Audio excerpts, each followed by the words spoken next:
"Don't come, we already filled your seat," my sister texted. "Family photos look better without complications." I typed back, "You sure?" She replied, "Very." 3 weeks later, someone from my office called her. "My name is Lena Whitaker, and I'm 35 years old. I work as a compliance officer at a mid-sized regional bank, mostly reviewing paperwork nobody else wants to read. In my family, I've always been the practical one, the one who fixes problems but never gets invited to celebrate. My younger sister married into money and became the center of attention overnight. Her daughter's wedding turned into a year-long spectacle full of expensive venues and curated guest lists. I lived simply, small townhouse, used car, steady routine. They like to joke my job was just forms and signatures, but I understood contracts, risk, and consequences, things people only respect after it's too late. I wasn't rich or glamorous, but I had something they didn't expect, knowledge that could change lives quietly. And sometimes silence isn't weakness, it's patience. If you've ever been overlooked because you're not flashy or impressive enough, hit subscribe. Tell me, have people ever ignored what you bring to the table? You're not alone here. Click hype and let's get into what happened next. The message came on a Tuesday morning while I was having coffee. "Family update," the subject line read.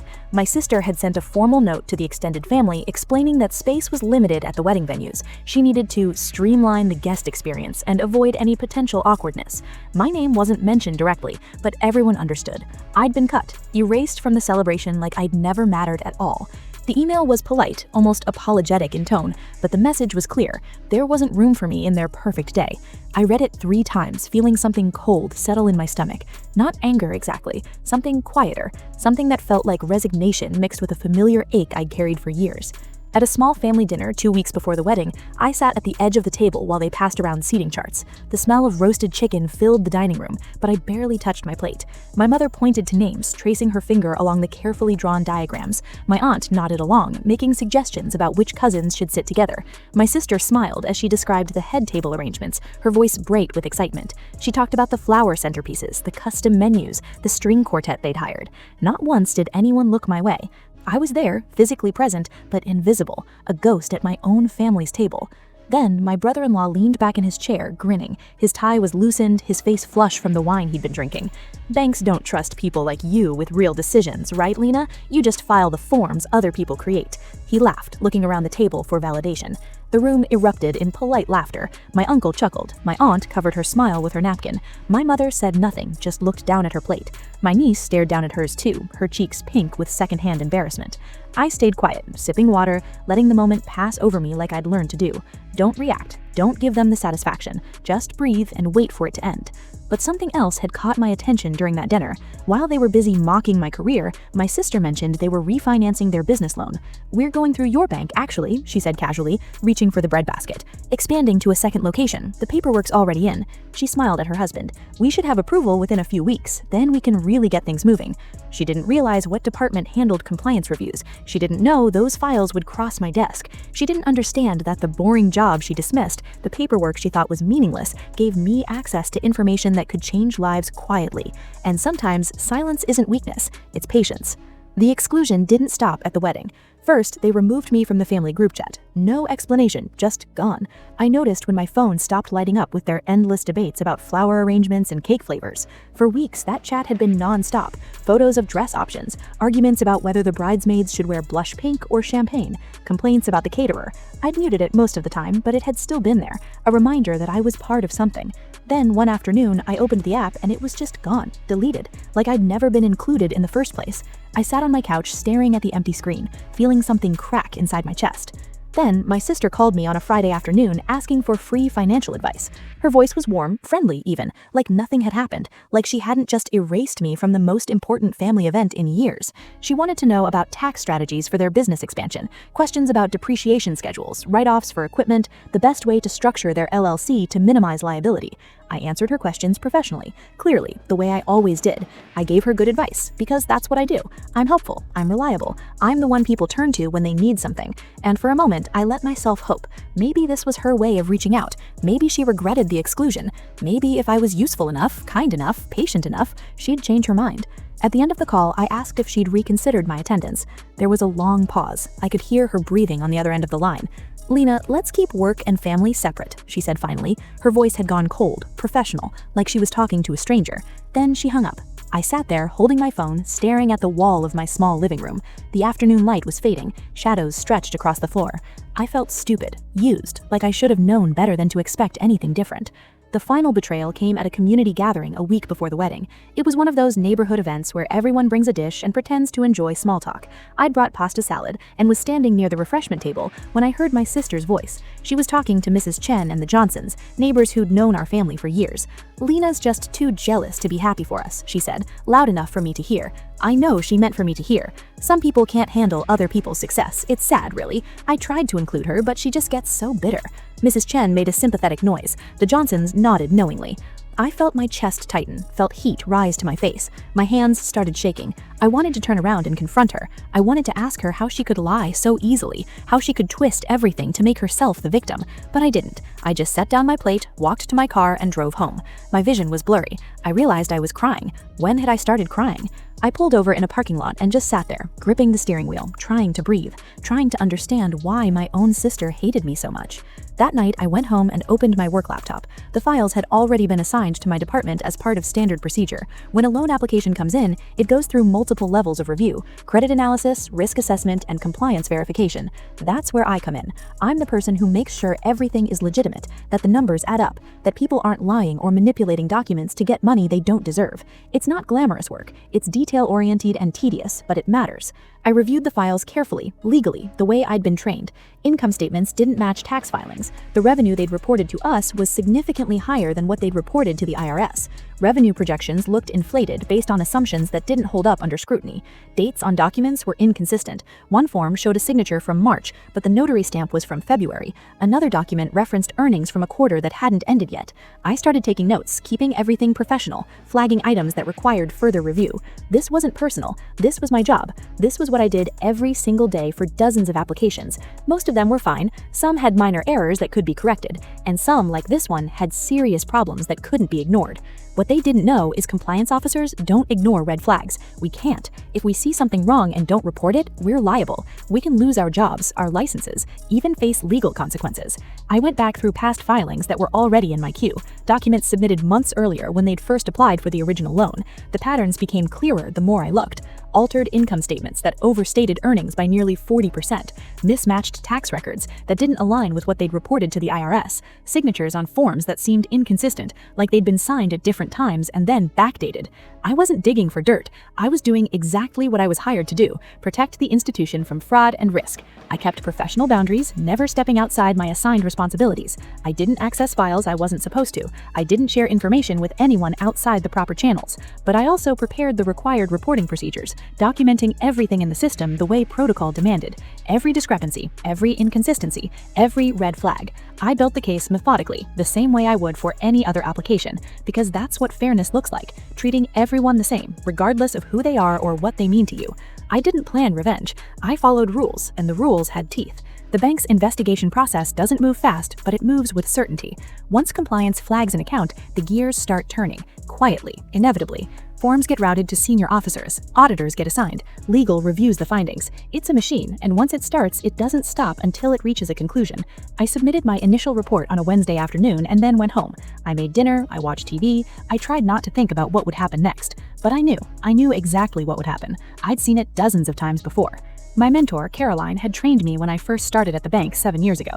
She was in her early 60s, sharp as ever, with silver hair she wore in a neat bun and reading glasses that hung on a chain around her neck. She'd worked in compliance for over 30 years and had seen everything. She knew how to spot fraud from a mile away. She also knew how to stay objective, how to separate personal feelings from professional responsibilities. She called me into her office one afternoon after I'd submitted the initial compliance report. Her office smelled like coffee and old paper. She had files stacked neatly on every surface. "Walk me through what you found," she said, gesturing to the chair across from her desk. I sat down and showed her the documents, explained the discrepancies point by point. The income inflation, the mismatched dates, the inconsistent signatures. She listened without interrupting, her expression neutral. When I finished, she folded her hands on her desk and looked at me over her glasses. "This is your family," she said. It wasn't a question. I nodded. She was quiet for a moment, studying my face. "We don't target people, Lena. We protect the system. You understand that, right?"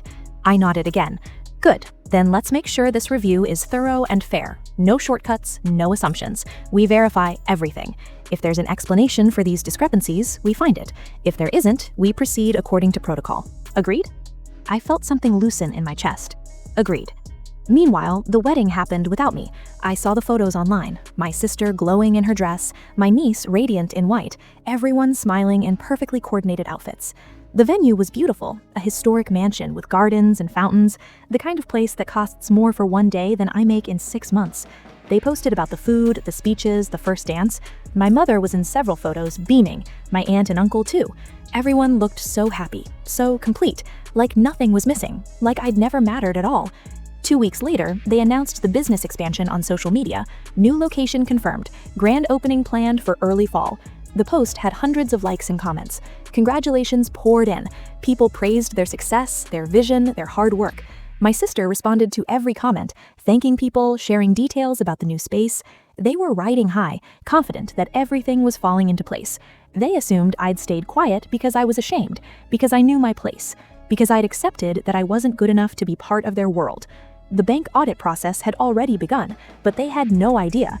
No letters yet, no calls, just routine back-end reviews that wouldn't surface until the findings were complete.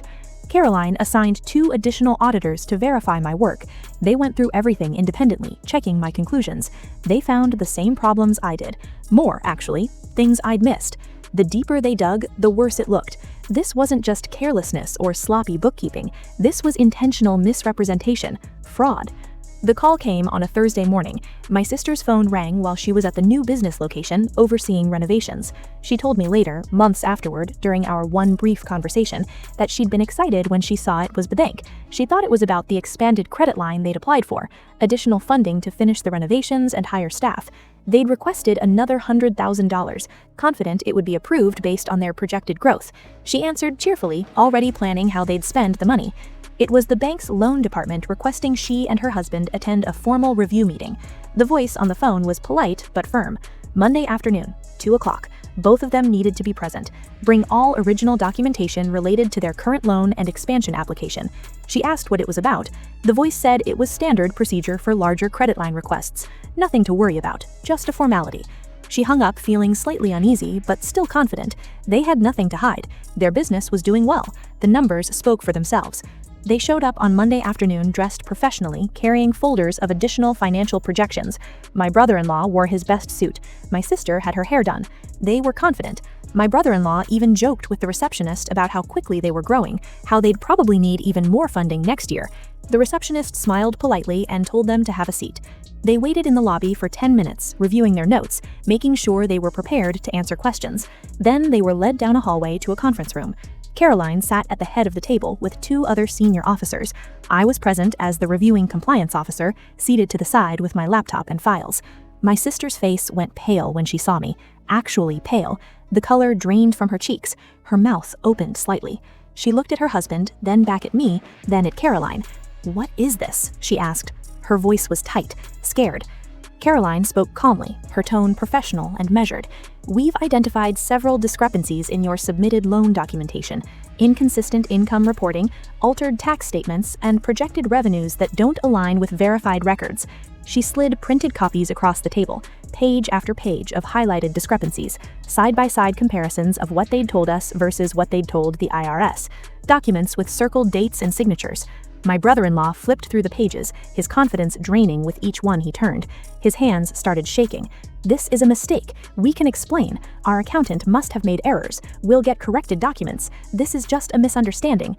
You'll have the opportunity to provide explanations and corrections, but based on these findings, we're freezing the current loan pending a full investigation.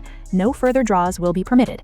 You'll need to provide corrected documentation, undergo a complete financial audit by an independent firm, and submit to monthly reviews for the duration of the loan. Additionally, the expansion credit line application is denied." My sister stared at me. Her eyes were wide, desperate, accusing. "You did this," she said. Her voice cracked. "You did this because we didn't invite you to the wedding. You're destroying our business because your feelings were hurt." I kept my voice steady, professional, the way Caroline had taught me. "I didn't do this to you. You submitted it yourselves. I reviewed what you filed. That's my job. I do this for every application that comes across my desk. The discrepancies in your documentation triggered automatic flags in our system. I followed protocol. That's all."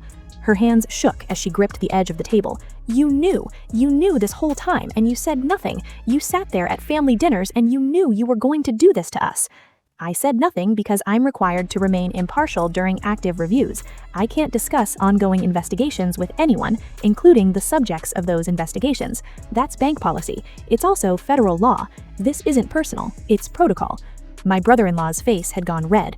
"You're lying. You did this on purpose. You're a vindictive, jealous person, and you've always resented our success." Caroline cut in, her voice sharp. "Mr. Peterson, I'm going to stop you right there. Lena Whitaker is one of the most thorough and ethical compliance officers this bank has ever employed. Her review was subjected to independent verification by 2 senior auditors who confirmed every finding. This investigation would have proceeded regardless of who conducted the initial review. The evidence is clear. If you want to dispute these findings, you're welcome to hire your own forensic accountant and provide documentation that contradicts what we found. Until then, these are the terms." The meeting ended with instructions for next steps, deadlines for submitting corrected documents, contact information for approved independent auditors, a schedule for monthly check-ins. They left in silence, my sister's heels clicking against the tile floor as they walked down the hallway. I stayed in the conference room, closing my laptop, organizing my files. Caroline waited until they were gone, then looked at me. "You okay?" I nodded. "You did the right thing. Remember that when it gets hard." I nodded again. Their business didn't collapse, but it changed. They had to restructure the loan under strict supervision, repay portions immediately using their own savings, and submit to quarterly audits that cost them thousands of dollars. The second location opened 6 months late, scaled down significantly. Instead of the large space they'd planned, they leased something half the size. Instead of hiring 10 new employees, they hired 3. The grand opening was quiet. A few photos on social media with minimal engagement. The comments were sparse. The excitement was gone. The social media posts stopped after that. The bragging disappeared. No more updates about expansion plans or success stories. Their accounts went quiet, except for basic business information, hours, location, services offered. Family gatherings became tense and quiet. My mother tried to play peacekeeper, inviting everyone to Sunday dinners and pretending everything was fine, but the silences were heavy. My sister barely looked at me. My brother-in-law refused to be in the same room. After 3 awkward dinners, I stopped going. My mother called me, crying, begging me to fix things. I told her gently that there was nothing to fix. They'd made choices. I'd done my job. That was all. My sister stopped calling entirely. No more requests for free advice, no more family updates, no more casual texts about recipes or TV shows. Just silence. Complete erasure. Which was fine. I didn't need her approval anymore. I didn't need her validation. I'd spent so many years trying to earn a place at their table, trying to prove I was worthy of being included. And for what? So they could mock me and use me and toss me aside whenever it was convenient? Months later, my niece reached out. She sent a short email apologizing for not standing up for me, for letting the exclusion happen. She said the wedding was beautiful but hollow, that she'd looked around at all those people, all that money spent on one day, and realized the person she'd actually wanted there wasn't invited. She said she understood now that respect isn't about being loud or flashy, that the people who matter most are often the quietest ones, the ones who show up and do the work without needing applause. I appreciated the message but didn't push for reconciliation. Some distances are necessary. Some relationships can't be repaired, and that's okay. I responded kindly, told her I was glad she'd had a beautiful day and that I hoped she was happy. I meant it. I didn't need her apology to move forward. I'd already moved forward. I'd already released the weight of trying to fit into a family that never wanted me. I released the resentment not for them, but for myself. Holding on to anger is like drinking poison and expecting the other person to die. I'd read that somewhere and it stuck with me. I didn't want to carry their cruelty around anymore. I didn't want to give them space in my head. So I let it go. I focused on my work, my friends, my small, quiet life that suddenly felt a lot bigger without their judgment weighing it down. I learned something important through all of this. Respect isn't something you demand loudly. It arrives quietly when the truth speaks for you. When your work, your integrity, and your boundaries prove your worth without you having to say a word. I didn't need to defend myself at that family dinner. I didn't need to argue or explain or beg for inclusion. I just needed to do my job well and let the consequences unfold naturally. That's the thing about truth. It doesn't need you to fight for it. It just needs you to stay consistent. Have you ever been excluded while people still expected your help? Share your story in the comments. I want to hear it. Subscribe if you've learned the hard way that boundaries matter. Click hype to help this story reach others who were pushed aside but proved their worth. Did this story hit home? Let me know by liking the video and sharing your thoughts in the comments. Click hype to help this story find others who felt the same way. Your support makes a huge difference.